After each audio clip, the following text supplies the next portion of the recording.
জাতীয়তাবাদী দল বিএনপি সারা বাংলাদেশের ন্যায় আমাদের মাধবপুরের ৩ নং বহরা ইউনিয়নের ৪ নম্বর ওয়ার্ড কর্তৃক আজকের এই গণ ইফতার। আমাদের আজকের এই ইফতার আমাদের দেশনায়ক তারেক রহমান নির্দেশে সারা বাংলাদেশের ন্যায় আজকে পর্যায়ক্রমে এই ওয়ার্ড ভিত্তিক আজকে গণ ইফতারের মূল উদ্দেশ্য হয়েছে আমাদের নেতা তারেক রহমানের নির্দেশে আমাদের তৃণমূল পর্যায়ে সাধারণ মানুষের মধ্যে যেন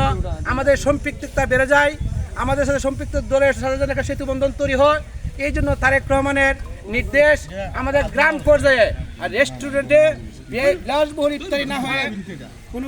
রেস্টুরেন্টে না হয়ে যেন গ্রাম পর্যায়ে একবার তৃণমূল পর্যায়ে একদম মাটিতে বসে সাধারণ মানুষের সাথে যেন নেতাকর্মীরা ইফতার করে, এই তারেক রহমানের নির্দেশে আজকের এই ধারাবাহিক আজকের এই বহরা ৪ নম্বর ওয়ার্ডের ইফতার। আজকের এই ইফতার পূর্ব মুহূর্তে আমরা দেশবাসী এবং সবাই দোয়া করব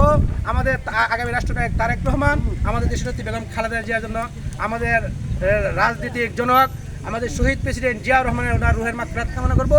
এই মাধবপুর সোনারগাঁয়ের অবিসংবাদিত নেতা আমাদের প্রিয় নেতা সৈয়দ মোহাম্মদ ফয়জল সাহেবের জন্য আমরা দোয়া করব। আজকে সেই ধারাবাহিকতায় আজকের এই আমাদের এই প্রোগ্রামের আগ মুহূর্তে এই সংক্ষিপ্ত কিছু আলোচনা করার জন্য আমাদের এই উপজেলা ছাত্রলীগের যুগ্ম আহ্বায়ক মনির ইসলাম মন্ত্রীকে কিছু বলার জন্য অনুরোধ জানাচ্ছি। সংক্ষিপ্ত করলে ব্যক্তি